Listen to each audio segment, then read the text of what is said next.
Joe and Sheila moved into their dream home in a neighborhood across from Bob and Natalie. Bob and Natalie have lived in this neighborhood forever. They're very involved in the neighborhood, the HOA. In fact, Natalie's on the board of the HOA, and most of the neighbors know Bob and Natalie, and most of them like Bob and Natalie enough. They're cordial, things are cordial enough, but Bob and Natalie are not necessarily warm, relational people. Most of the conversations have to do with the neighborhood and the HOA, and especially the rules, like the grass being cut or the garbage cans being taken out too soon or left out too long, or approval. Did you get board approval for that change or that upgrade you're doing? Fun stuff like that. So Joe and Sheila have moved into their dream home. They're so excited to be there. They've moved close to their kids and their grandkids. They're really excited. But they begin to experience some friction with Bob and Natalie because Bob and Natalie seem to go about things in a way that's kind of rough around the edges a little bit, and enforcing the rules, the way they do that. So one Saturday morning, there's already this low-lying tension between Joe and Sheila and Bob and Natalie. But one Saturday morning, early in the morning, Joe and Sheila get up and they're pumped, they're excited, they're in a getting stuff done mood. You ever been in one of those moods? And so they get the garage open, and they're gonna work in the yard and clean out the garage, and they got the music pumping. They're excited, but the sound of the music coming from across the street actually triggers Bob, and he walks across the street just kind of already his adrenaline pumping, because he's in his mind here. The story he's got is that their loud music is going to wake up his little children who are sleeping in on a Saturday morning. And so he comes across the street, and in a not very relational way, kind of an aggressively passive-aggressive kind of way, he says, "Hey, it's a little early for that loud music, don't you think?" To which Sheila responds, equally non-relational, "I can play my music any way I want to, Bob." Well, this escalates into what is eventually this loud shouting match between Bob and Sheila. Both of them are adrenaline pumping, feeding off of each other's aggression. So I'm so much for that loud noises waking up your kids part. That's apparently out the window, which is kind of what we do when we get in this mode. We start to act a little bit insane. Well, towards the end of this conflict, Bob says to Sheila, "You better get your idiot husband out here to protect you." Well, that's when Sheila decides she no longer feels safe, and she calls 911.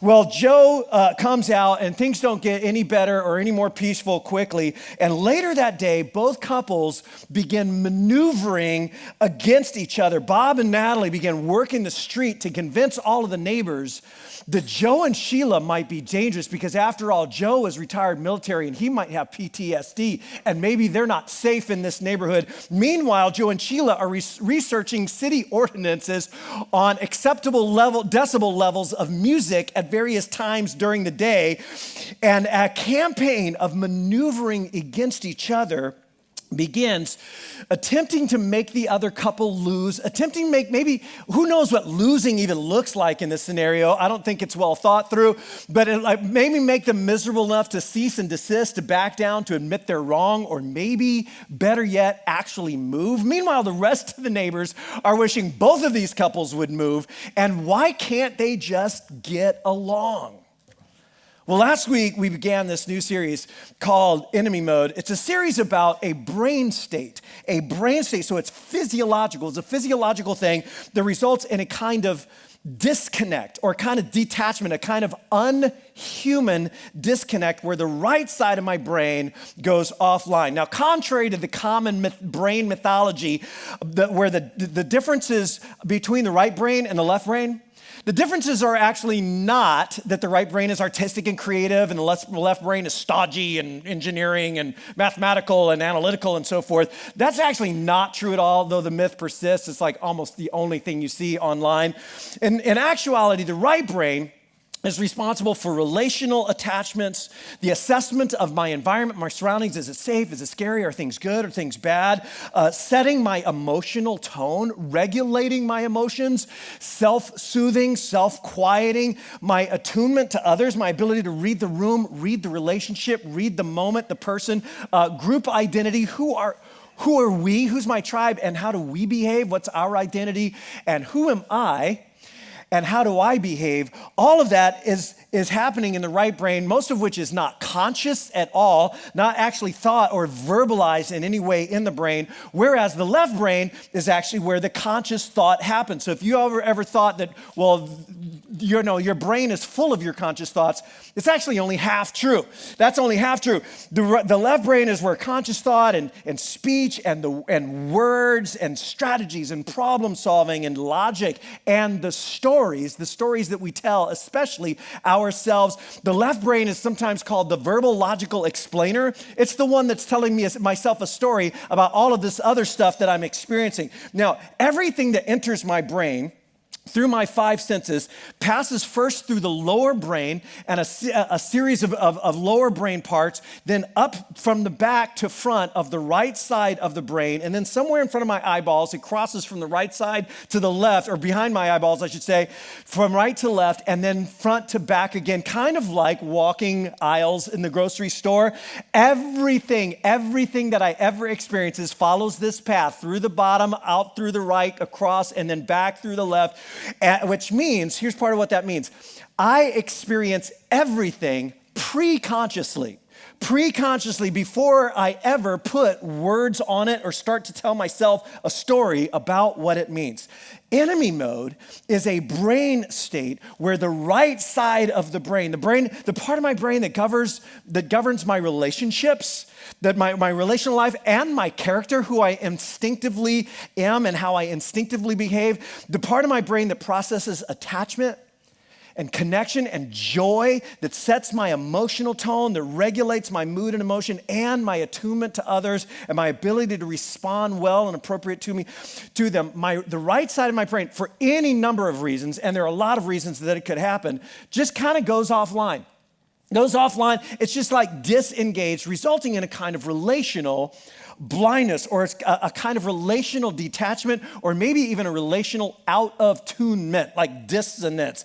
And because of that, the people around me are no longer seen by me as fellow human beings of value with a story and so forth, but instead they become objects or obstacles or opponents.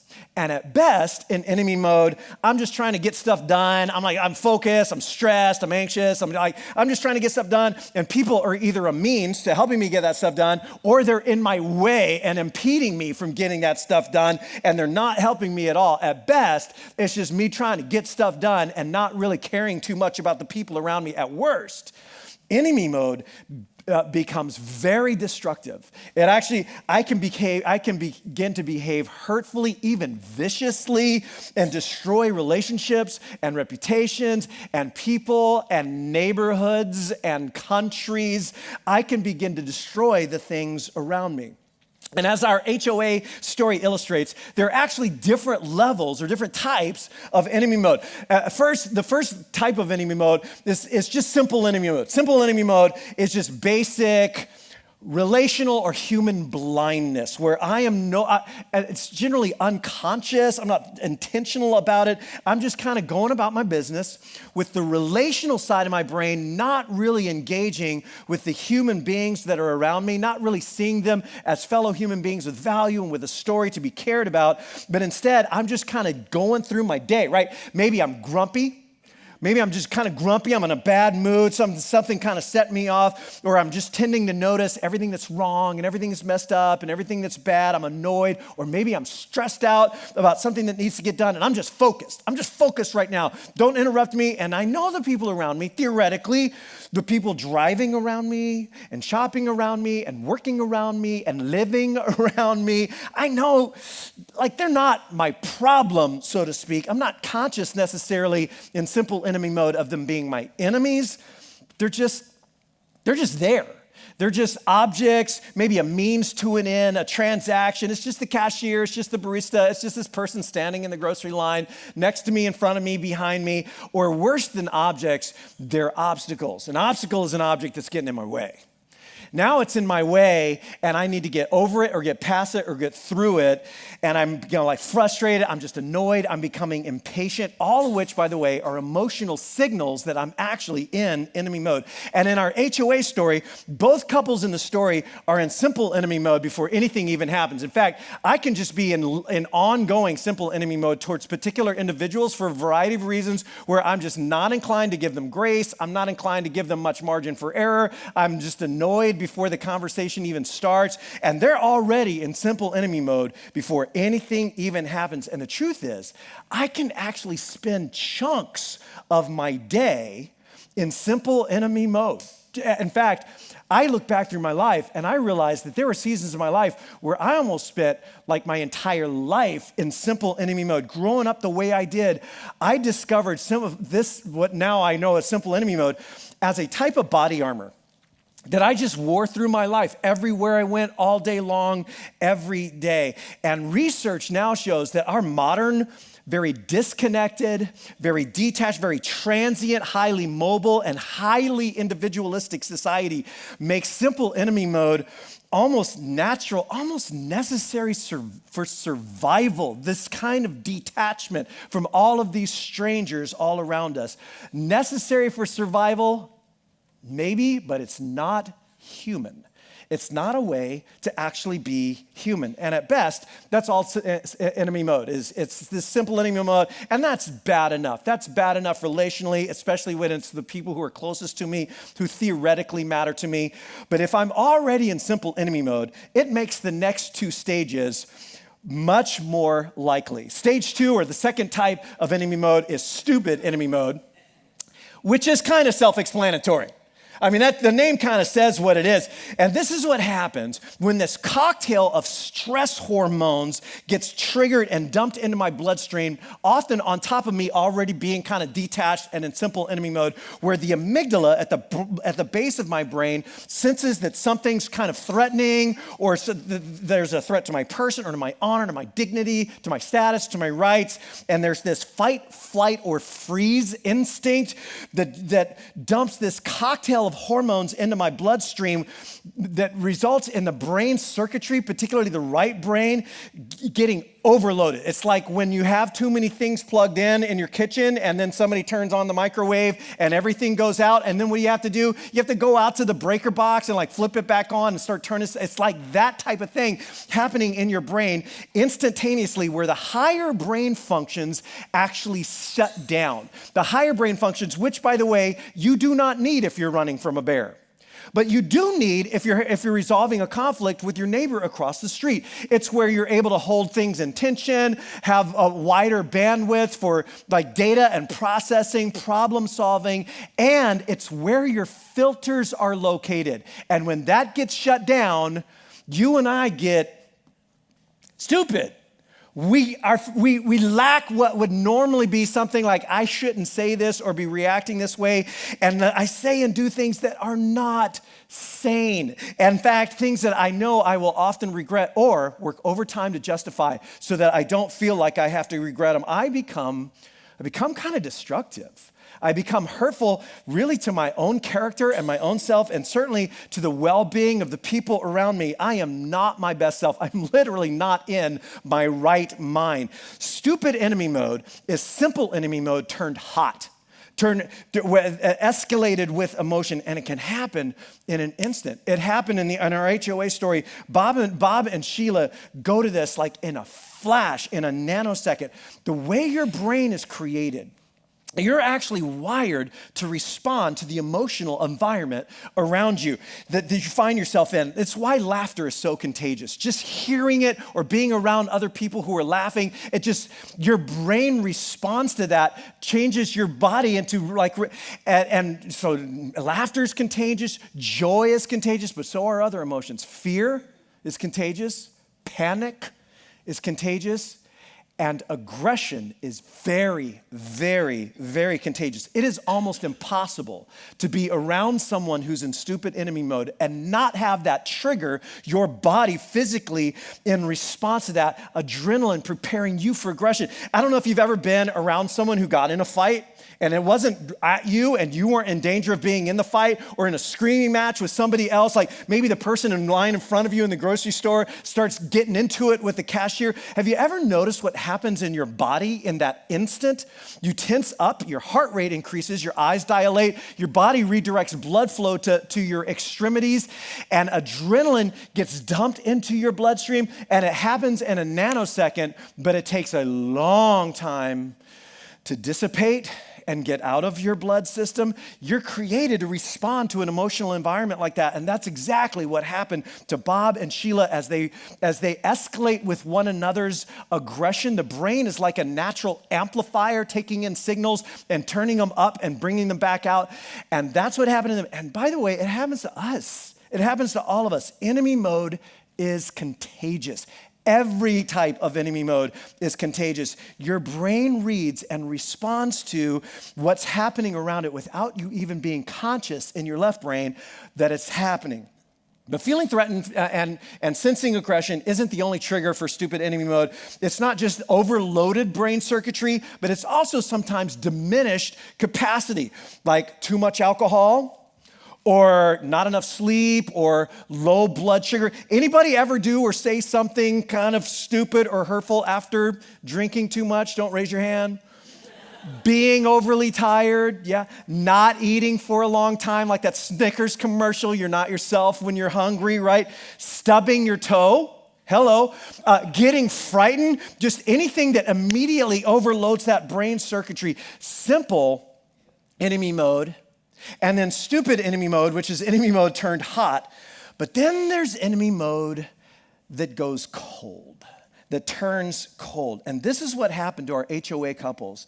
After the heat of stupid enemy mode cools, and they turn to maneuvering and machinations and plots and positioning and calculating and recruiting other people to their side. And that brings us to the third type of enemy mode, intelligent enemy mode. Intelligent enemy mode. Because unlike stupid enemy mode, the higher brain functions are on high alert. I mean, I am very attuned, but absent of the right brain's attachment and compassion and empathy, absent of relational sensitivity and human concern. This person is my enemy, and they must lose. They must lose, and I must win. And intelligent enemy mode can fill the brain with thoughts and machinations and schemes and plans and strategies and arguments and proofs and confirmation bias. I just look for everything I see that confirms what I already, and lawyers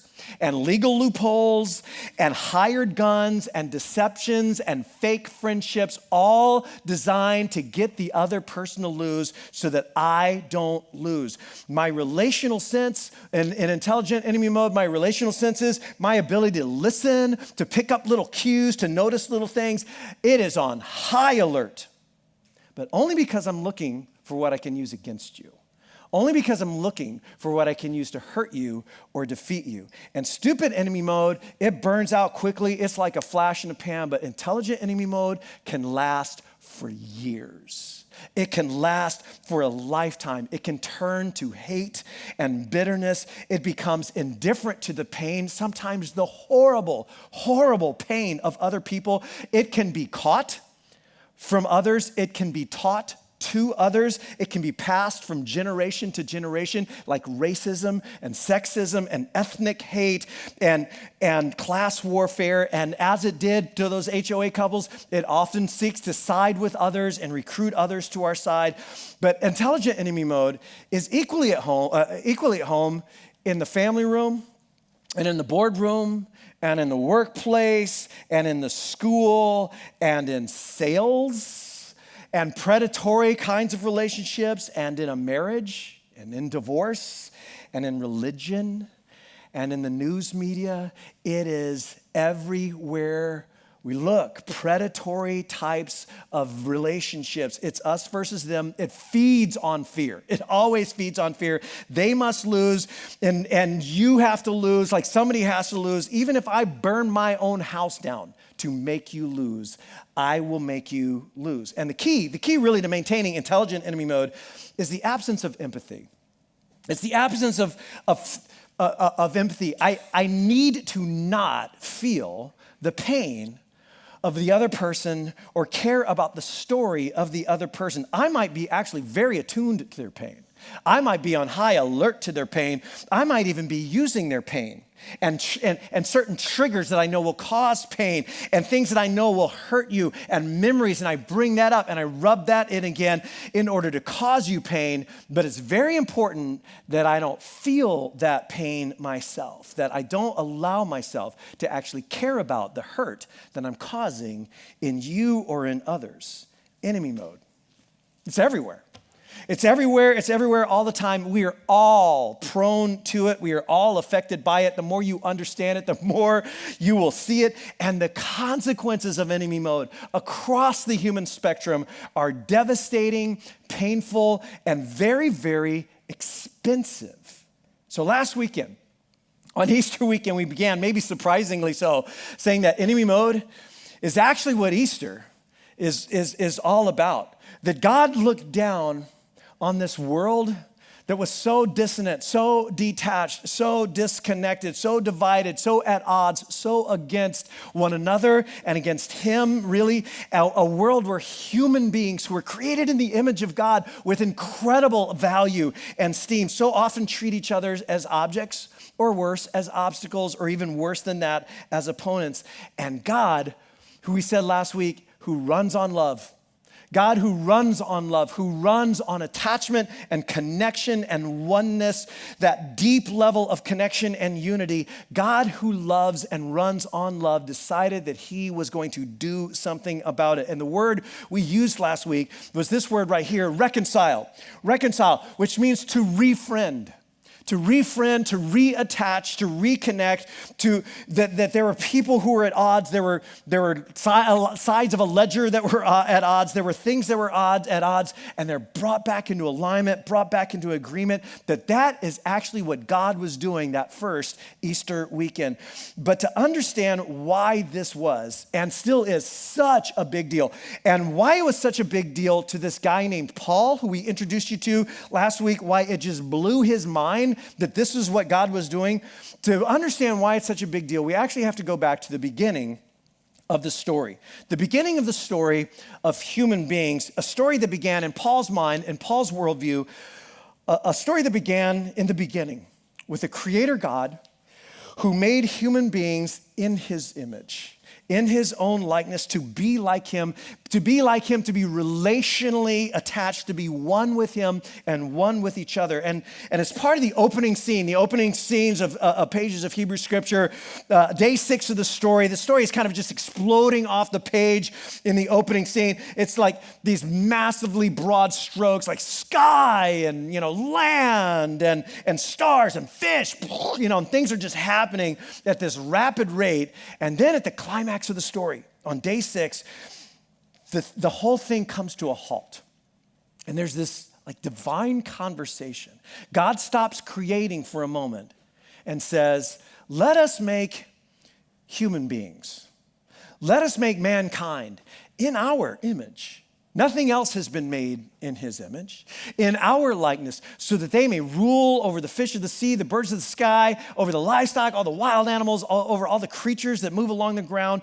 Let's create human beings in our likeness to be our co-rulers over everything that we have made. So God created mankind in his own image. In the image of God, he created them. Male and female, he created them to reflect his image. And we're kind of left to wonder exactly what that phrase means, in his image. We're left to wonder. It's clearly not a physical likeness thing. The story itself contains lots of clues and lots of hints about what it means to be like this creative, powerful, efficacious, good being, what it means really for us to be human in the fullest sense of the word. And part of what it means is clearly relational. It's relational. Part of what it means to be truly human, apparently, is to live in oneness, in profoundly close, open attachment with other human beings, relational attachment with God, with each other, and even with our environment around us. And there's a part of the story, the way it's told, the way the story is told, maybe this is familiar to you. There's this scene where Adam, which actually is not a name in Hebrew. There is no other person ever in this story that's named Adam. It's not a name. It's the word for humanity. It's the word for human. So the human is in the garden. He's been placed in the garden to work and to rule and to exercise responsibility and efficacy. And he's all alone. He's there and he's all alone. And there's this famous line from the story that says, the Lord God said, that's not good. It is not good for the human to be alone. And the line stands out. It jumps out to us in the story because up till now in the story, everything has been nothing but good. Everything's good. Everything's very good. In other words, the very first thing in all of creation to be declared not good is the human being in isolation, disconnected. And the point is that we were made for attachment. We were created for attachment, for oneness. We were born for what psychologists sometimes refer to as bonding with one another. And so this creative, wonderful God forms them by hand. He breathes his own life into them. It's such an intimate moment. And then he places them in this wonderful utopia named Eden. The word means delight. And he gives them work and he gives them responsibility and he makes them his co-rulers over all of creation. And then the scene comes to this very beautiful, intimate, idyllic conclusion. Here's how the scene ends. So this explains why a man leaves his father and mother, is joined or bonded to his wife, and the two actually are united into one. There's oneness in that relationship. And then comes this line, now Adam, human, and his wife were both naked, and they felt no shame. Naked and unashamed. And it's clear from the story that this is more than just a physical skin thing. This is symbolic of something deeper, something that's truer about them, something beautiful. They're uncovered, they're unguarded, they're fully known, and they know fully there is nothing at all that's hidden between them. And the idea of the story is this is the way life is supposed to be. Metaphorically, keep your clothes on, but this is the way life is supposed to be. The natural state of human life is unguarded and uncovered and unprotected, comfortable in my own skin, comfortable with you in your skin, safe, connected, fully known, and knowing fully. And the picture in these opening scenes is of the humans effortlessly one and attached with God and with each other and with creation around them. Everything is in perfect unity. And in a perfect world, this is all any of us would ever know. There's this sense in the story that this is the way it's supposed to be, that once a long time ago, before the curse, before everything got messed up, this is the way it was. This is the way we were.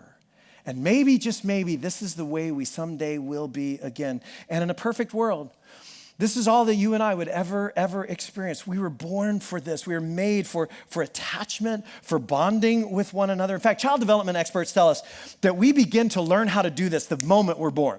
With the second that we're born, we enter this cold, bright world in a state of shock, vulnerable for the first time, disconnected or detached from our mothers and terribly alone. And then we're immediately placed in the arms of this loving person who holds us and looks at us and coos at us and smiles and talks softly and looks into our eyes, and our right brains are just lit up. And we turn to this person for love and for warmth and for safety and for comfort. And that baby's brain immediately begins to encode this relationship, to form its first emotional bond, to begin to form attachment before there are ever even any words for it. There's the conversation, the things that are being said hardly matter at all because the left brain actually isn't fully functioning yet for that infant. It's all just right brain. It's right brain, that right brain experience that's so foundational for that baby's development as a human being. It is as essential to that baby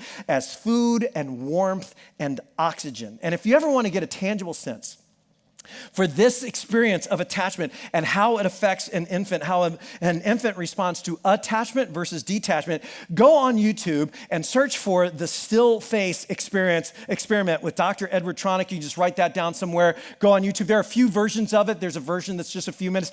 A number of people have done newer studies, more recent studies, some of them their own studies of what happens to an infant when there is detachment, when there is a face that is not attaching to them. And neuroscientists believe that attachment is such a primal need for human beings that there is a network of neurons in the brain that are actually dedicated to setting this in motion in the first place. And that same right brain neural network will be used for the rest of that baby's life, for the rest of your life, in forming attachments with other people. And when that happens, and when it happens correctly and it happens appropriately, our brain, particularly our right brain, wires for what are called secure attachments. For secure and deep and good and healthy attachments, we're good at being open with each other. We're good at not hiding and covering up. We're good at trusting. We're good at knowing and being known, at reading others, at having empathy, at sensing where somebody's coming from, and compassion. We're good at boundaries. We're good at emotional regulation and self-quieting. We feel secure in our skin, even when things are a little off in our environment. And imagine like in a perfect world, that's all you would ever have known. That's all you would have ever experienced. Imagine growing up in an environment where all you have ever experienced from parents, from siblings, from extended family members, and like peers and mentors and total strangers, all you had ever known was love. All you had ever experienced was affirmation and encouragement and acceptance and of course, appropriate boundaries and maybe appropriate levels of challenge and correction when needed, but always in the context of the relationship being more important than the problem and always in the context of your best interest. And imagine a person, or let's say an entire community, was made up of people who had never been rejected and never rejected anyone else. Where you had never been abandoned, or insulted, or used, or abused, or shunned, or left behind. In other words, all the attachments that you had ever experienced remained forever. They were never, ever broken, not even by death itself. And so you have never, ever learned or experienced the need to protect, to cover, to defend, to guard your soul, to toughen up and grow thicker skin. You've never experienced the need for body armor. And this is a picture of the oneness that God himself experiences and created us to experience with one another. This is life the way it's supposed to be, and life the way it one day will be again. But this is not the life that we were born into. This is not the world that we were born into. And to some degree or another, and for some of us to like, horrible degrees, all of our parents and all of our caregivers had issues. They all had their issues. I do, you do as well. Everybody else we've ever encountered had their own issues too. And so from infancy, we've experienced detachment. We've experienced attachment pain where someone we loved or cared about hurt us. We've experienced rejection and betrayal and insult and threat and harm and abuse and abandonment and trauma. And therefore, we are all prone to protect ourselves from it and to slip into it ourselves in one way or another. And as a result, we just perpetuate it. We perpetuate the problem and we perpetuate the pain. And that's why enemy mode is such a big deal. It's why Jesus again and again and again stressed, hey guys, the most important thing is love. It's actually love. It's attachment. It's engagement. It's care and compassion and attunement with one another. It's love for God with all your heart and all your soul. It's that wide open attached relationship with the one who made you, who loves you. And it's that same kind of thing that you then turn laterally to your neighbor, whoever is in front of you right now. And it's the same thing you turn to one another. You love one another. Jesus says, as I have loved you. And oh yeah, by the way, even your enemy. Even that person who's in enemy mode against you. So, as prevalent as it is, as pervasive as it is, as contagious as enemy mode is, as prone to it as I personally am, how do I escape that and move towards this? How do I get out of enemy mode and move back to the garden, to the kind of human being that I was created to be, that is fully human, right and left brains, like working together? How do I escape enemy mode and help other people too as well? And the first step to escaping enemy mode is to see it. To recognize myself in enemy mode, to recognize when I'm getting into simple enemy mode, I'm just like driving down the street and I'm a little frustrated and I'm impatient, or I'm walking through the store. I'm just not thinking about people. I got stuff I got to get out of there, or I'm walking through my office and I just got things to do, or I'm coming home to my roommates, or I'm coming home to my family and maybe I'm a little bothered, or I'm a little grumpy, or I'm just focused, or I'm just kind of distant, I'm a little detached, or I'm annoyed, I'm barking orders, I'm frustrated, And I recognize that I'm slipping into simple enemy mode just right there. Or I recognize that I'm slipping into stupid enemy mode in a conflict where I feel my body start to tense up.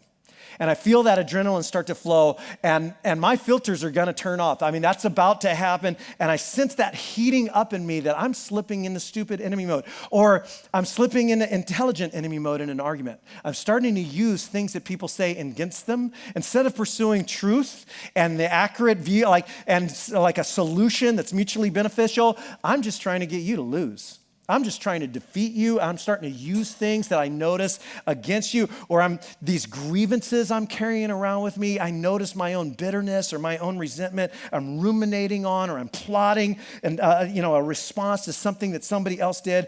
And I begin to realize, I'm slipping into enemy mode. I'm slipping into intelligent enemy right there. The first step to escaping it is actually to recognize it, to start recognizing enemy mode when I see it, and especially when I'm in it. Now, to help you with this, here are a few characteristics of your brain on enemy mode. So you can take a picture of this, or there's no real need to memorize anything, but here's your brain on enemy mode. Your brain on enemy mode just sees people as objects, obstacles, and opponents. I'm kind of doing that. Notices what's wrong and bad, and not really what's right or good or to be appreciated, to be grateful for. I'm just kind of seeing things that are problems. Your brain on enemy mode makes the problems more important than the relationship, instead of keeping the relationship more important than the problem. It assumes that other motives are bad because my attunement, the part of my brain that is actually good at picking up where a person might be coming from, is actually off right now. And so I'm reading the room wrong. I'm reading motives poorly. And other people can see this in you, by the way. They're like, I don't think that's what they meant. Don't tell me. I'm in enemy mode, right? Sees others as not on my side, including people who are trying to get me to see something else. Confuses allies as enemies. I'm just trying to help. You're having a tough relationship with your kid. I'm trying to help. Well, you're not helping me. Wants the enemy to lose. Your brain on enemy mode essentially is not connecting with this person in front of me, caring about their story, caring about their pain as a fellow human being with value. It's just a basic relational blindness. Or here's another way to look at it. So another way to look at how do I know if I'm in enemy mode are some emotional cues. So here's some emotional cues. You might be in enemy mode if what you're feeling is angry, frustrated, impatient, stressed. I'm just kind of stressed out, hurried, focused. I'm just focused, triggered, fed up, disgusted, anxious, resentful. I keep telling myself a story about this person and I'm in enemy mode with them. Tense, when you feel your body tense up. Grumpy, a very good sign of enemy mode. Threatened, uninterested. I'm just detached. I'm just not interested in you. I'm not interested in what you're saying. Bitter, malicious, vindictive, furious, of course, hot, stupid enemy mode, just annoyed, defensive, self-justifying, telling myself a story, ungrateful, distracted, all signs that you not necessarily are in enemy mode, but that you just might be in enemy mode. And the first step to escaping enemy mode is just noticing it.